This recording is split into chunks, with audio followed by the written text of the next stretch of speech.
welcome back to my channel. My name is Yummy.com. Thank you for joining me, my internet friends, my little honeys, my little honeybees. Thank you, okay? I am doing another Tipsy movie review, except for it's not a movie, it's a series. Again, I often sometimes do series in place of movies because I'm not gonna lie, I think I like TV series better. It just holds my attention quicker. With TV shows, you can have as many episodes as you want and make it all make sense. So if it doesn't make sense, it's on you. Anyways, they say if you want to tell a story right, you gotta start at the beginning. Today we are talking about Julie and the Phantoms. Now, initially when I first saw it, I was like, Josie and the Pussycats, why'd they misspell that? Which one's the real you? And then I went back and looked at it, and then immediately in the description it said something about ghosts, and I was like, nope. Nope. I do not. For a lot of you guys who don't know, I don't mess with ghosts. Like, not because I'm like scared of ghosts or anything. Yes, I do sometimes believe that ghosts exist. I think that there's a lot of theories that can and can't be proven, but that's not why I don't mess with ghost movies. I don't mess with ghost movies because there's no happy ending to it. Like, at the end of the day, when you fall in love with a ghost, it's still a ghost. It's not a human. It's not like it's gonna change back into a human. Like, sometimes that happens, but it rarely really happens. They usually just like pass on and the person has to live on with their life. So I wasn't gonna watch this initially. So I was gonna be like, nope, next. Let's just keep going. I don't want to watch it. I don't want to deal with this anxiety in my soul. But I had a friend who is as big of a toddler as I am. And by that I mean we both watch Disney Channel still. Like, we both watch Nickelodeon still.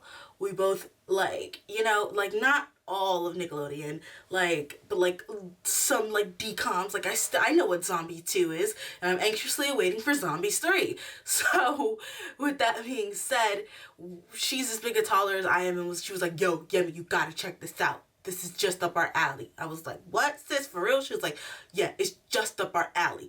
So I was like, oh, okay, Christina, I'll check it out, I guess. But I wasn't really gonna check it out because I was like, fuck that ghost shit. But basically what happened is, like, a Friday night passed by on work and I didn't have anything else to watch.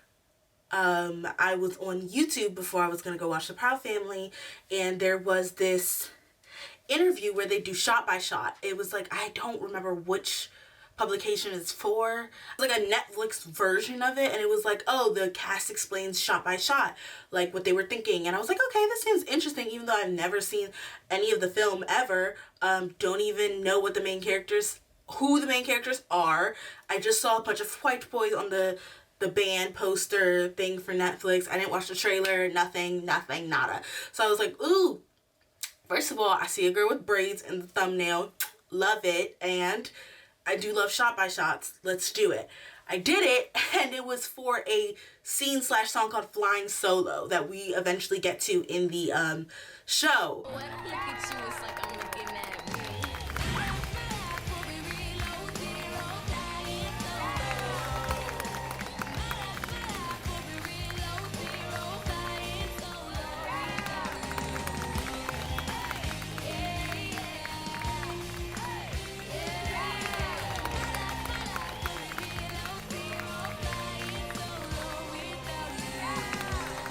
And damn it if I didn't fall in love with that song so quickly.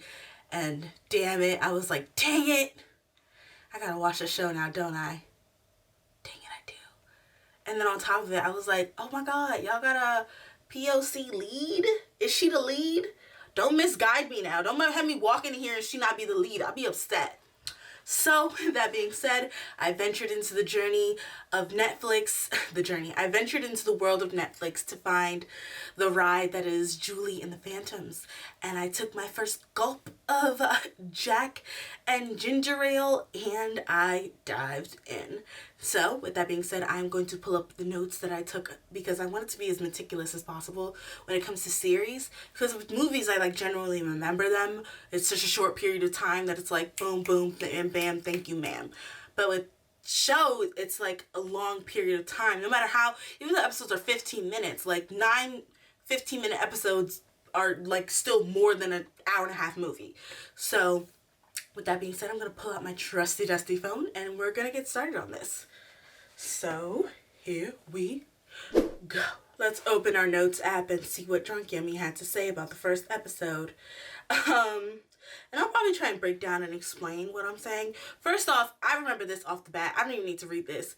Her wardrobe was everything. Always hesitating, kryptonite desires set my heart afire. Heart on fire, set my heart afire.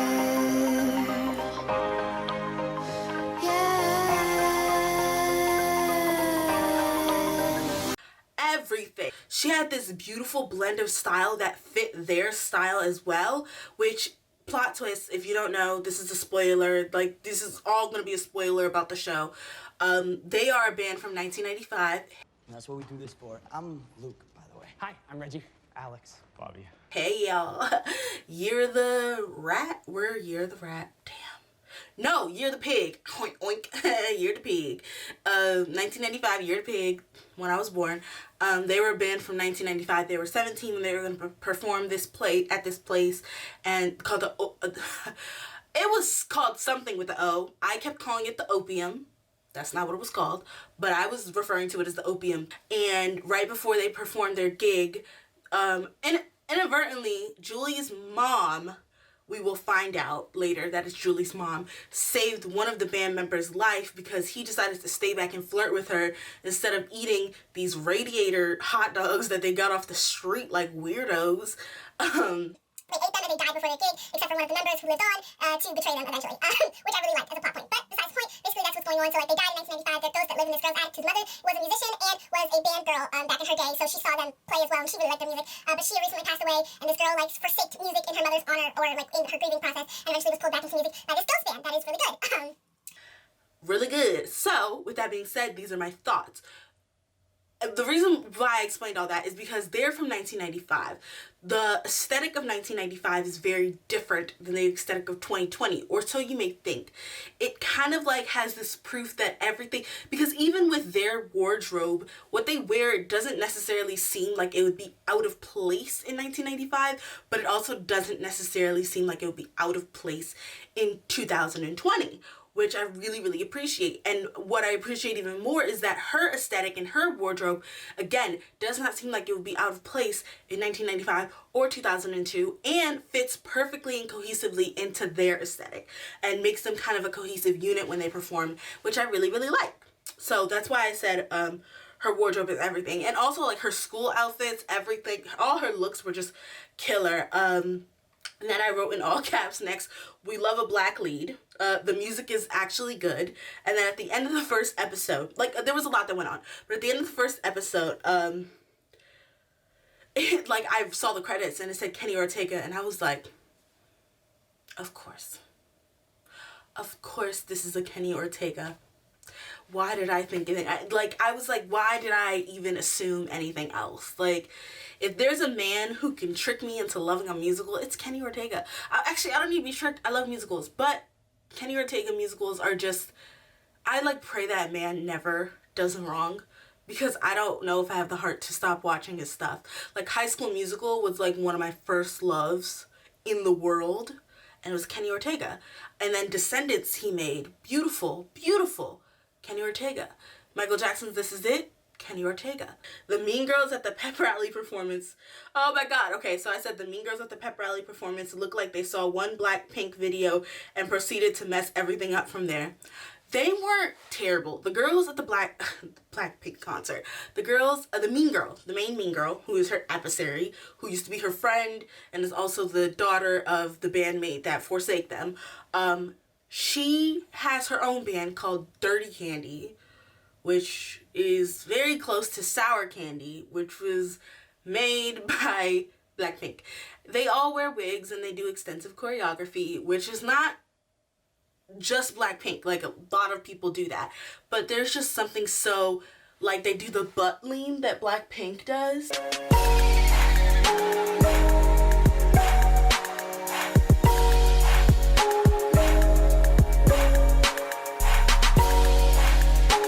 It was just like ringing truths like, oh, you saw Blackpink at Coachella and you thought you could make a band out of this. That's what I thought. So that's what I was really getting from the vibe of her band. The last thing I need is another fictional band.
That I really want to exist, because they performed Bright at the pep rally so that she could get back into this music program that she eventually got kicked out of at some point. And they performed, and it's like the first time that the band realizes that as ghosts they can be seen when they're singing and performing on their instruments. Is this really happening? Just go with it. Because I guess their souls are kind of connected to their instruments or whatever. And so they like kind of do this collab that is like kind of impromptu but kind of planned.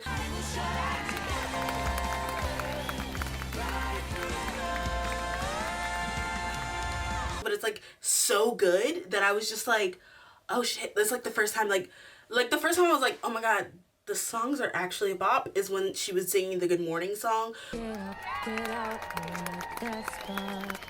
You know the rest now. Wake up, it's all you do. The Wake Up or Rise Up that her mom wrote for her. But then this song, I was like, oh shit. Oh, this is a thing. This is great. And now I'm heartbroken again because Julie and the Phantoms is not a real band. Even though, haha, I have seen them sing live. On the edge of great. On the edge of great. I liked how the principal's reasoning. Basically her reasoning, the principal's reasoning for letting Julie back into the art program is because she didn't want to be the one that was like, Julie was like a Grammy.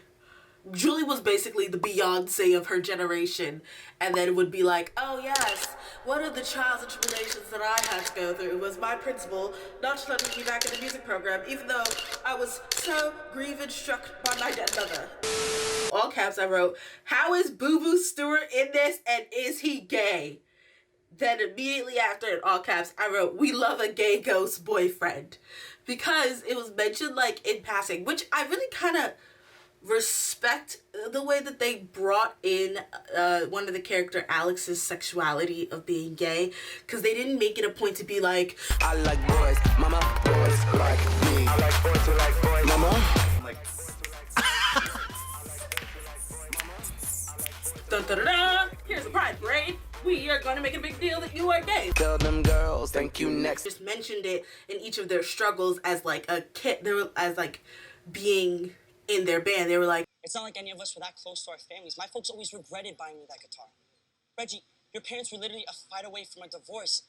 Alex, your parents were never cool again after you told them you were gay. like as if it was kind of information we should have already known. And I kind of like the way they did that because it felt more authentic rather than being like, making a quick line and be like, oh, dude, I didn't even like girls, like, or something like, you know, stupid or Disney-ish that they could have done. So I really, really like that. I really like the way they did that.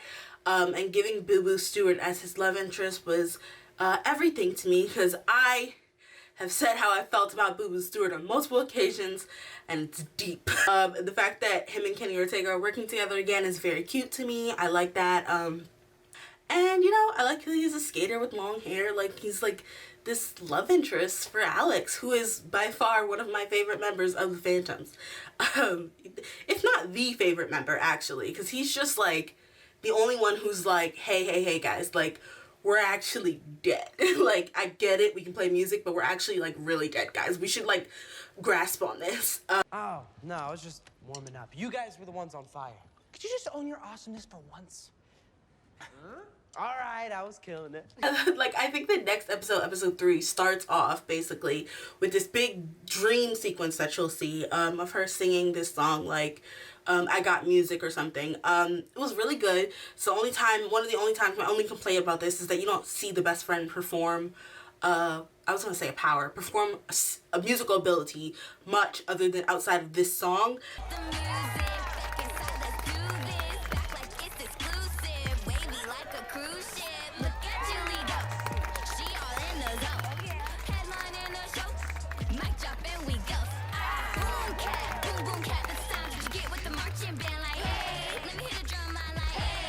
And I literally wrote, this song, I Got the Music, is what the entire 2020 High School Musical, the musical show, should have been.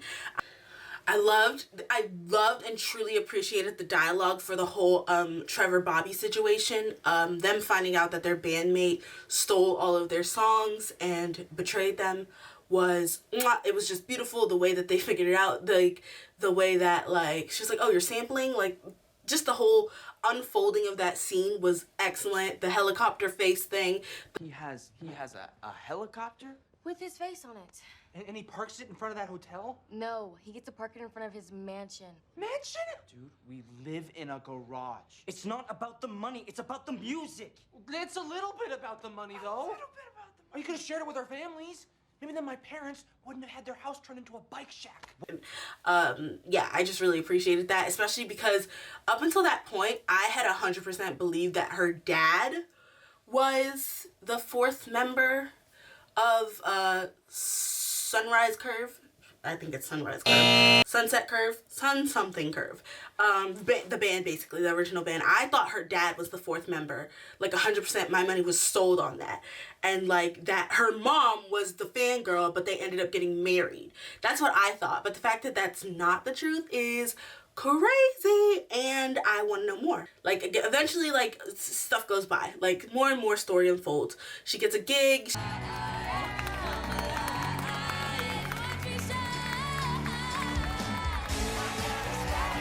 She skips class on accident. All this other things happen with the ghost. There's this very weird ghost man who sings like a very I got friends on the other side.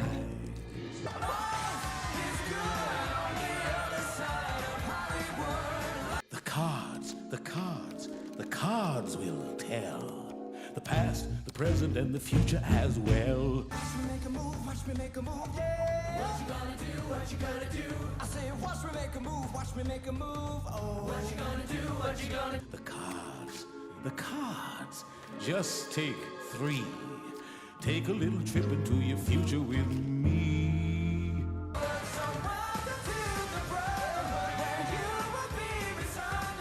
Kind of song, you know. He's like the other side of Hollywood, and it's like very Dr. Facilier vibe-ish, but I love it. I loved it. It was great. But outside of that, she's Latinx, so she calls her dad like papa, which is beautiful, like mama. I love when terms of endearments aren't like the mom, dad, like I like call my mom ma, which is just, now that I think about it, weird, but I call my mom ma, or like mommy, I call her like mommy, which is like the way she calls her mom, so it's kind of like a joke, but like also that's just how I call her. And like they always call their aunt Tia. I like terms and endearments that are different, so like if you call your dad Pops. How can you do something like that? I used to call my dad Papa John's. I don't know why. Or like Ma or Oma. My mother and my father. Oma, Appa. Or Mama or Papa or Tia, like Tio, like, you know. Really, Mommy? You need a whole box of gardening gloves? We don't even have a garden. What if Papito wants to be Michael Jackson for Halloween? Papi, I know you're trying. Auntie me, like, it's just different versions. I like when it's like different, when it's like something like, you know, with culture behind it. We focus a lot of the time of the show of her trying to reconnect with music. I like that a lot. But of course, there is a love interest. It's so messy to me that there's a love triangle that they tried to squeeze in this. I'm like, she already has enough going on, grieving over her mother, refinding her love of music, falling in love with this ghost boy Lucas, and now you're throwing in this crush that she's had for forever, just coming up out of the blue being like, hey girl, you wanna smash? Like, not smash, he was like, you wanna go on a date? But like, you know, it's just like too much. It's too much, you know, especially because that crush was like her ex-friend's boyfriend, who again, her ex-friend is the daughter of the guy who scammed all the songs from Sunset Boulevard. They just remind me of Emblem 3, if I'm being very honest.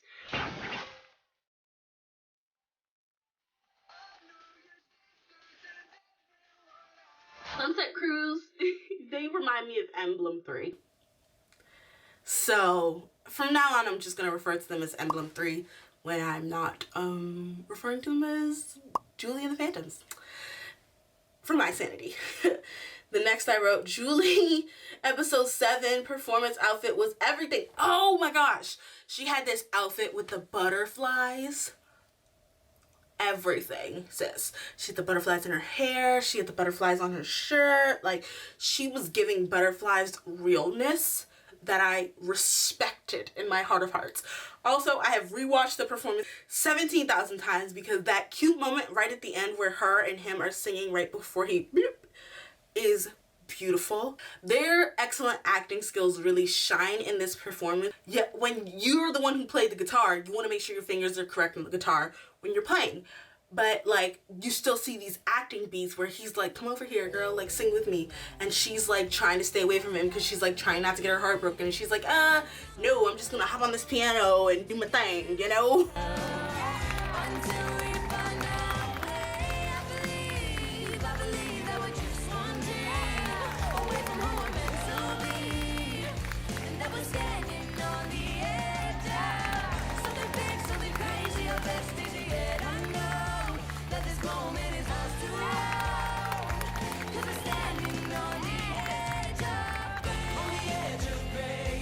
And it's like, it's cute, but it's also like, I like the acting that really went into it because you really feel that vibe. You feel that push and pull of her wanting to like kind of stay away from him, but then it kind of all comes to the head where the moment where he like walks away from his microphone and he has his guitar and he walks up to her piano while she's on there and they kind of connect.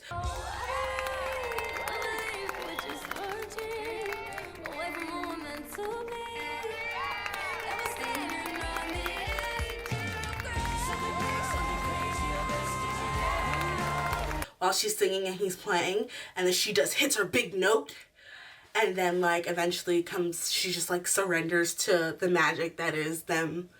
Anything, oh yeah, right after that moment I wrote, anything other than Luke and Julie is wrong. So you see, I really meant it. I need, for the love of God, a little bit more bass in Boo Boo Stewart's voice. Like how he talks in Descendants. Yeah, okay, so there's a point where he's like talking to them and telling them like the meaning of a stamp that they had gotten at the Ghost Club or whatever, basically.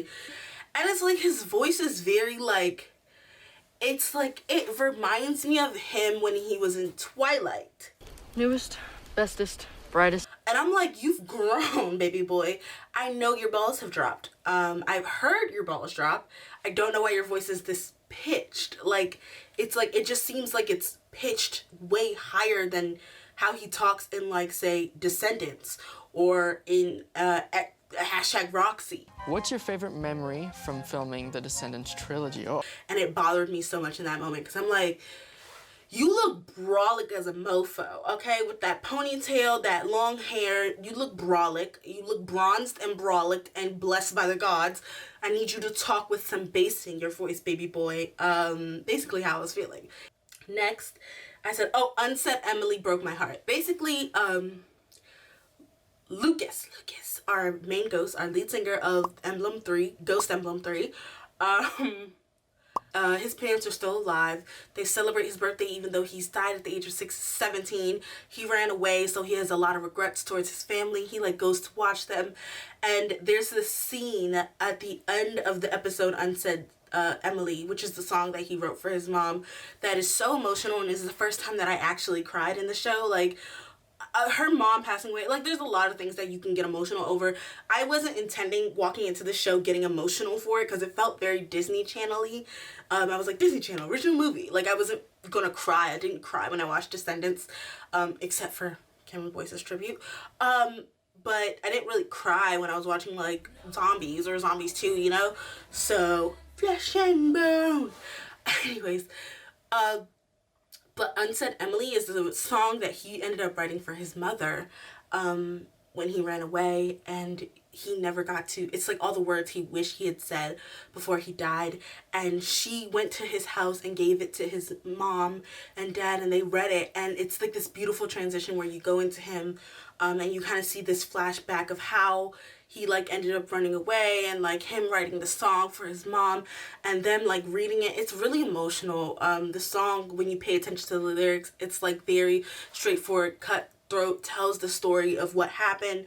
And you can really hear the regret in his voice when he's singing, and I really appreciate, that's what that actor, like, the acting is very, like, for all intensive purposes, the reason why I separate this from a Disney film is because the acting is very impressive, I would say. Didn't get to apologize.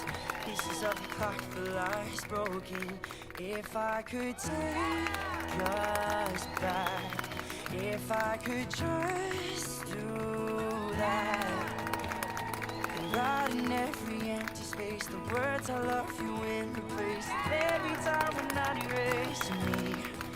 If you could only know, I never let you go. And the words I most regret are the ones I never meant to leave. Said Emily. I believed every moment of it. It was heartbreaking to me, and I don't know why, but tears were, well, also I was tipsy, but like tears, just snot tears were coming out of my face. And we'll move on from there. I don't think they get them crossing, oh yeah, because they were like very gung-ho about crossing over, which I get, like, between crossing over and having to spend eternity as this guy's bitch boy, I'm sorry, house band. You want to cross over, but like the way that he was talking to her about it, like, just like, yeah, we gotta cross over, like, da-da-da-da-da, once he was like they were clearly aware that she wouldn't be happy about it because they didn't want to tell her, but eventually when he told her, he said it very nonchalantly to me, that was like, you don't realize she's gonna be upset with you because you're leaving her just like her mother left her. Like, she's been left. People who've been left don't like to be left again. It makes us untrustworthy. Not untrustworthy, it makes us untrusting, okay? So there's been this long-standing thing in black media, and not black media, in regular media, where you have a black sidekick. The black friend that tells you, get your shit together. It happened in Tall Girl, it happened in Kim Possible, it happened in a lot of shows over time. Everyone's always had a black sidekick that is the voice of reason, because I don't know why black people are always just... This character, there was a quote-unquote black sidekick, but she very much reminded me of the black sidekick from Tall Girl, which I guess is unintentional, but it's like also a Netflix movie, so product, so like how much, whatever. But it was different dynamics because the main character, A, wasn't super annoying and like self-destructive, and B, wasn't a white person, so it didn't feel like you need a black person to set a white person's mind straight so the white savior can do its job.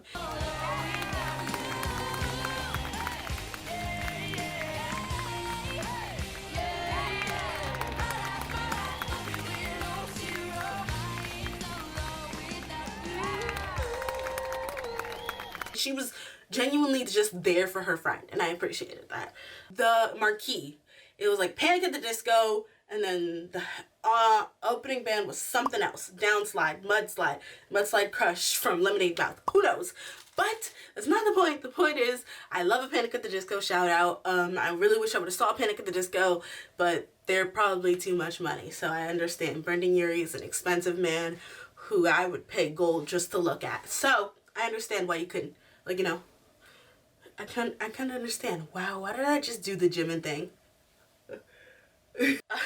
Next up, I wrote this because I saw her outfit at first when she was like just like here, like it was like in pieces. I saw her outfit, and so I wrote, all your outfits up until now have been it, sis.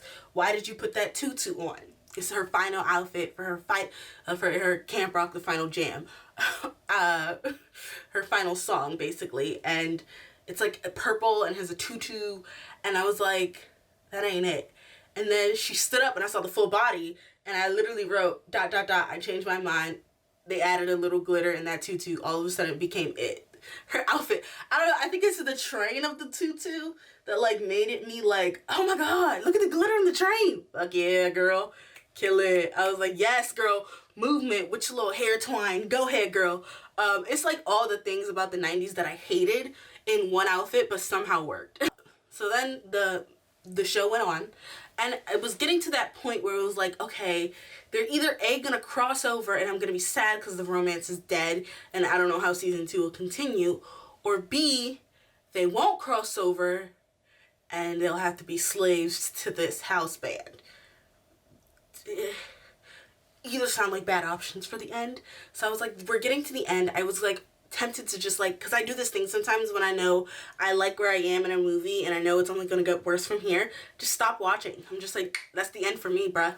But I was like, let me keep watching, maybe they'll surprise me, and they in fact did. Fuck you with your surprise, because it didn't make any sense to me, and just gave me more questions about the logic of this ghost world. Okay, so I wrote down a couple questions. Or like just for season 2, you know, just to dive into, to think about. The dad, the guy from Ghost Emblem 3 who's still alive, he eventually sees the ghost band perform, and he's like, oh my god, how is it possible that my old band looks the same age even though they died? What? We never, outside of seeing his reaction that one time or 2 times, we never address like what he's going to do in the next season once, because there has to be a next season. If there's not, Netflix, fight me. There has to be a next season or I will literally fight you. This will be a Sensei situation all over again. The mean girl like stood up at the end, and I was like, is this our Sharpay moment where like she joins everybody singing every day at the end of High School Musical 2? And if it is our Sharpay moment, Kenny Ortega, will we have a High School Musical 3 where she is the villain again, you know? Or like the same with High School Musical 1 where she was like, I'll be your understudy. And then all of a sudden in High School Musical 2, she's like, Troy is mine now. But she was talking about how she worked for her spot in the music program while Julie didn't open her mouth for a year. Even though the reason she didn't open her mouth is because her mother died. But Julie didn't open her mouth for a year, and all of a sudden she gets to stay. So she doesn't see that as fair, and it kind of like adds a little bit more depth to her character as to why she doesn't like Julie. It's not just because of a random like, oh, I just don't like her, okay? I just don't like her. She's like, no, I worked for my spot and she did nothing but like perform once whenever she decided to, after she was told she couldn't come back in, and she just got back in. Like, it's not fair. With the dad not being a part of Ghost Emblem 3, I need more explanation as to why they were sent to her. Like, I guess they all live in the same, like, that was their garage, it's her garage now. But, like, it's weird because now they're talking, like, if that was just the connection, fine, whatever. But, like, now with the girl finding the shirt, the sunset whatever shirt, and us finding out that Julie's mom was the band girl that they focused so much on in the first episode, like, I would like to know more as to what is going on. And the last thing I wrote, I need at least 3 more seasons to explain the semantics of this ghost world and how it works. It does not make any sense to me why they are able to be seen while they perform. I understand it is necessary for the plot. Fine. Give me a bullshit reason at the very least. I feel like, other than saying like, oh, our souls are connected to our instruments, like, then what are you saying? Like, Kurt Cobain wasn't connected to his guitar. Like, I'm so confused. Like, why are you better than Kurt Cobain? Why are you, Ghost Emblem 3, better than Kurt Cobain? Explain to me, okay? Or, like, Amy Winehouse and her mic. Like, you know, some of the greats, like, you know, fucking James Brown and his cape. Like, why are you better than them? That your soul is connected so you can be seen. It just doesn't make any sense to me. And I wish that with the ghost overlord that they have in this ghost world or whatever, our Dr. Facilier, we will call him, because I don't remember his name, Dr. Facilier, I wish they could explain, or he could explain some of this away. And that being said, oh, and I'm really pissed at the cliffhanger they chose. Like, for me, they used, the love triangle angle that I did not care about. Dr. Facilier, who barely had, like, any relevance for real, other than being the threat of the band, like, just came in to be a threat for a sec, you know, just gave us a little bit of stakes. So, like, they just used the two characters that I cared the least about in this series to do the cliffhanger, and it kind of made me upset. Okay, so with that being said, I'm giving a rating of a drink, and the drink I'm giving is a Jack Daniel and apple juice, okay? That's the mixed drink I'm going with, because it is a smooth whiskey that is lovely, has a good base to it, and then you add a little apple juice. Though it's not your favorite juice, it adds a little, like, health to it. You know, adds a little, like, health and lightness to it. It's not the best, but it's a drink that will keep you going all night. You know, if you need a nice, cheap, good drink that won't like burn your throat, that's what you go for. It's a good thing. It's a good thing with a good base. But in order for it to become a true cocktail, you would need to build more things onto it. So that's what I'm gonna go with. Thank you for watching, my internet friends. Honeybees, you have been excellent, my darlings. Excellent. I will be back soon, so don't worry and stay tuned.